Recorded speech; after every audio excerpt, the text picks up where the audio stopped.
A cada cable que querían comprar le dejaban de vender el fútbol. 8 meses después ese cable había perdido abonados y el dueño, que no había querido vender, empezaba a comprar por 2 centavos. Empezaba a vender por 2 centavos. Basado en... Además, como era un jugador tan importante, cartelizaba la venta de señales. Supongo que ustedes han tenido la experiencia que pronto un cable se quedaba sin HBO. Y uno no entendía por qué desaparecían. Esto era porque hacían acuerdos de no venta, es decir, no le ve, como yo soy un jugador tan importante, si me querés vender a mí, no le tenés que vender a tal y cual competidor. Este fue el esquema en el cual se generó la profunda concentración mediática, que a nivel nacional es una posición dominante, hay varios grupos con posición dominante, pero además a nivel local genera un monopolio. Hay muchos lugares de este país donde si vos no tenés una empresa, ya sea del grupo Vila o ya sea del grupo Clarín, no podés ver televisión por cable. Eso es el único prestador. ¿Sí? A esto hay que sumarle algo que tuvo que ver con la evolución tecnológica y que yo creo que es el paso al futuro. Hace 20 años la vida era inconcebible sin televisión. Hoy la vida es muy difícil de imaginar sin acceso a Internet. Los gobiernos y las empresas invierten fortunas en permitir que todos nosotros tengamos acceso a Internet. Ahora, ese acceso a Internet tiene un camino, tiene una vía, que son las redes. Sin redes, cualquier cosa que yo les diga sobre libertad de expresión y acceso a Internet es mentira. Si ustedes no tienen ese maldito pedacito de coaxil o de telefonía, de parte pobre, que es la de la telefónica, que les permite acceder a Internet, ustedes no tienen acceso a Internet. Y hay cosas que hoy ya solo se pueden hacer por Internet, como sacar un turno para el DNI. Es decir, porque el mundo quiere ahí. Cuando los grupos se quedaron con las redes de los competidores, se quedaron con las rutas de la información del futuro. Ustedes piensen, ¿cuántos proveedores de Internet reales tienen ustedes? Acá, en la satélite. Perdón, me bajé en el satélite y me quedé en la satélite. En Varela, ¿cuántos proveedores reales tienen? Son pocos. Y significa que pocos se quedaron con las redes. Cablevisión, que es el que absorbió Fibertel. Claro, más lo que tengan por telefonía. Que no está autorizado a dar señal de Internet, pero Fibertel sí, pero como caducó y lo absorbió Cablevisión, está violando la ley. Exactamente, pero eso ya tiene que ver con una política de la empresa, ya voy a llegar ahí.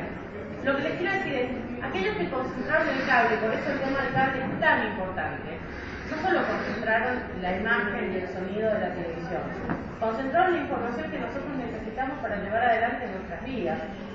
Y de alguna forma, cada vez que pagamos el abono de Internet, estamos pagando el peaje por el uso de un camino del que no tenemos otra. Es decir, yo no sé, yo les puedo decir lo que yo pienso. Yo creo que el acceso a Internet es un derecho humano y es parte de la libertad de expresión. Ahora, aún quienes no creen esto, dicen que es un vehículo necesario para el ejercicio de este derecho. En cualquier caso, pensemos que nosotros nos estamos acostumbrando a pagar por la plataforma que usamos para ejercitar nuestros derechos. Es de la misma forma que si alguien viniera a cobrarte un canon a la vida, que también es un derecho. Pero eso nos parece aberrante. Bueno, muchos de nosotros hemos pagado para ver la tribuna, y esto hasta hace poco. Este proceso de concentración mediática que se da en los 90 se da en base al incumplimiento sistemático de la norma, es decir, sobre todo después de la crisis de Tequila, el gobierno del doctor Menem se debilita y empieza a hacer concesiones. Al mismo tiempo empieza un proceso complejo que tiene que ver con la extranjerización. Buscando algún nivel de competencia para esos grandes jugadores que se habían conformado, se permite el ingreso de capital extranjero. Desregulación, privatización, no, pero eso tenía... flexibilización. Exactamente, pero la extranjerización tiene que ver con asignar recursos estratégicos a capitales que no necesariamente responden o están radicados en la Argentina. Esto va a tener, si se quieren, para mí un punto máximo, que va a ser el 99, donde un gobierno saliente, nuevamente en una situación de profunda debilidad, va a volver a reeditar la alianza con los sectores concentrados, va a dictar un decreto que es una infamia, que es el 1005 del 99, perdón, ese es mi teléfono. Este decreto lo que va a permitir es todo esto que se había hecho al margen de la ley, porque toda esta concentración se había hecho sin las correspondientes autorizaciones, las va a convalidar. Para darles un ejemplo, la compra y venta de licencias estaba prohibida. Durante 10 años, todos los grupos compraron y vendieron licencias, estando prohibido por ley. Pero no solo va a provocar esto la convalidación, va a poner algunas normas que van a hacer, que solo van a agravar el problema. Para darles un ejemplo cortito, ustedes saben que una sociedad es una persona de existencia ideal, es decir, conformada por personas. Los dueños de la sociedad es quienes tienen las acciones de esta sociedad. Ahora, los dueños no son los gerentes. Para permitir la concentración, ¿saben cómo se controlaban los requisitos personales? Se controlaban a los gerentes, en lugar de controlar a los dueños de las acciones. Fíjense en esto, yo podía tener 15 sociedades con 15 gerentes distintos y ser un solo dueño. Esto es lo que pasó en la Argentina. Después de esto vino la crisis del 2001 y la crisis económica del país. La crisis económica del país, además, vimos con mucha claridad cómo estos grandes grupos condicionaban la política. ¿Y cómo la vimos? Nosotros vimos al Congreso sancionar 2 leyes para salvar grupos mediáticos. La ley de bienes culturales y la ley de quiebras. Pensemos esto. Todo el Congreso de la Nación Argentina en plena crisis económica dedicó tiempo y espacio de debate parlamentario a sancionar 2 leyes para beneficiar a 2 grupos económicos. Dicho de otra forma, imagínense si yo voy a diputar y digo, quiero que saquen una ley solo para mí. ¿Qué me diría el diputado? ¿Vos estás loca? Bueno, no fue el caso. ¿Pero por qué tiene que ver esto? ¿Por qué pasó esto? Tiene que ver con, si quieren, con cuestiones casi sociológicas que pasaron y con cuestiones que le pasaron a la política. Los 90 fueron muy malos en muchos sentidos. No vamos a hablar de las cuestiones sociales y económicas, déjenme detenerme en algo que tiene que ver con la política. La política es una herramienta de construcción que se basa en cuestiones reales, se basa en necesidades reales, se basa en gente real, se basa en militancia real y lo que por lo menos los periodistas llamamos territorio. Cuando la política se fue alejando de lo real, fue quedando presa de los sets de televisión. Esto pasó en los 90, que tuvo que ver con que el Estado debe ser chico, la política es mala. Para darles un ejemplo, todos creemos que la política está de la mano con la corrupción. No, la corrupción es un delito.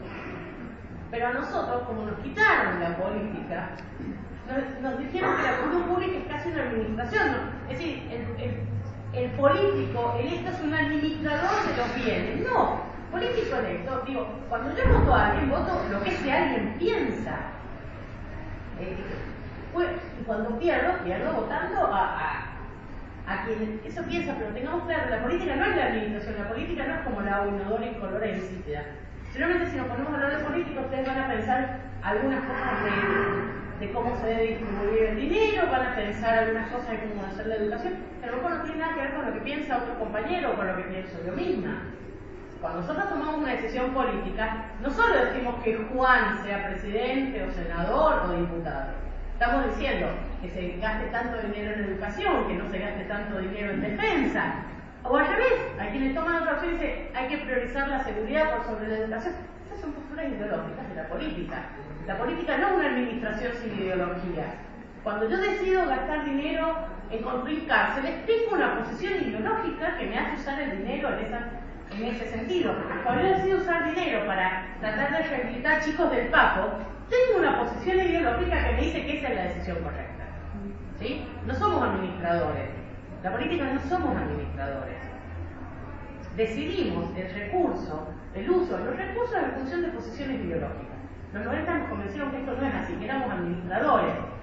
¿Qué tiene que ver con el consenso de Washington, que había como una única receta, la cual uno solo tenía que ejecutar? Porque estaba libre el mercado. Sí, porque ni siquiera era tan libre, porque lo que predican el libre mercado no lo practican, pero No. quiero volver a los 90. Esta política, alejada de lo real, empezó a ser presa de una cosa que es la masmediatización de la política, es decir, la política como hecho de medios masivos de comunicación. Traducido al castellano y más fácil es cambiar la militancia territorial con la militancia de lo real por la militancia de los estudios de televisión. Les voy a dar un ejemplo claro de esto. cuando nosotros pensamos en los políticos argentinos, nosotros creemos grandes referentes políticos a personas que luego en lo real no tienen esa representación electoral. Basta ver ejemplos como Bullrich o Carrió. Digo, todos nosotros pensamos que ellos son grandes dirigentes porque hacen una confusión de la política del set de televisión. Su espacio de militancia es el set de televisión. Digo, como también lo fue el menemismo, deseamos lo claro. Este debilitamiento de la política hace que la política se vuelva muy susceptible a los deseos y necesidades de quienes le dan la herramienta de militancia mediática. Yo, si me permiten, y esto nuevamente es una posición personal, para mí no hubo cosa más triste, pero no como peronista, sino como argentino, que lo que pasó cuando la ley de medios se trató en diputados. Porque si hay un espacio democrático por excelencia es el ágora, el espacio del debate público, en nuestra democracia en el Congreso. Y los diputados de la oposición se levantaron del espacio democrático por excelencia y se fueron a dar el debate de cuestión de televisión. Y la realidad de la política estaba pasando en ese espacio público.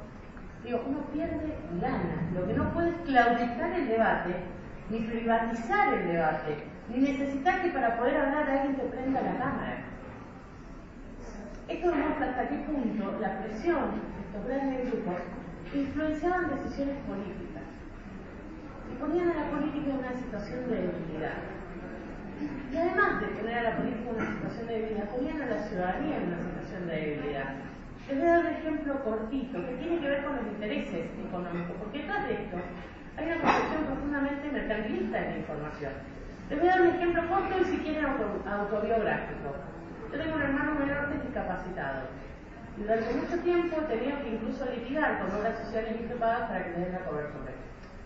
¿Por qué? Porque la ley de regulación le permitía cobrarle más caro a mis padres, que son docentes universitarios, con lo cual su capacidad de dinero es bastante agotada.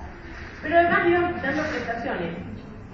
Hace 2 años se discutía en la Argentina la ley que regula las prepagas. ¿Cuántas veces vieron a los representantes de las prepagas? ¿Se acuerdan de Velocopit? Cientos de veces. ¿Cuántas asociaciones de usuarios de medicina prepaga vieron? 0. Y no es porque no haya usuarios o asociaciones. No lo hay porque las empresas de medicina prepaga son algunos de los grandes oficiantes del mercado de la televisión argentina. Eso es una manera. Cuando vos no das un tipo de mensaje, estás censurándolo. Cuando vos crees que la información es mercancía y que todo debe hacerse en pos del rating o del anunciante, estás censurando otra cosa. Esta era la situación de profunda concentración económica, de profunda concentración mediática y de profunda concentración de infraestructura, en el cual comienza el debate de la ley de servicios de comunicación audiovisual, que tiene una historia previa, que tiene que ver con organizaciones, sindicatos, universidades, organizaciones de derechos humanos, artistas, que se pusieron de acuerdo y elaboraron los 21 puntos por la redistribución democrática. Eran 21 reglas claritas que tendría que cumplir una ley de la democracia. ¿Por qué 21 puntos? Porque esto se hace en el año 2004 y eran 21 años de que se había recuperado la democracia. Entonces era un punto de la nueva ley por cada año de democracia, por cada año que no se había podido cambiar la ley. Esto toma estado parlamentario, es aprobado, es declarado de interés, y en el 2008 se toma la decisión, y en esto yo lo decía la Juliana, la verdad que fue un momento muy lindo cuando se toma la decisión de avanzar en finalmente reformar la ley de radiodifusión y hacer una ley que fuera compatible con la democracia. Y acá, permítanme decir, y esto sí lo digo de militante y lo digo con mucho orgullo,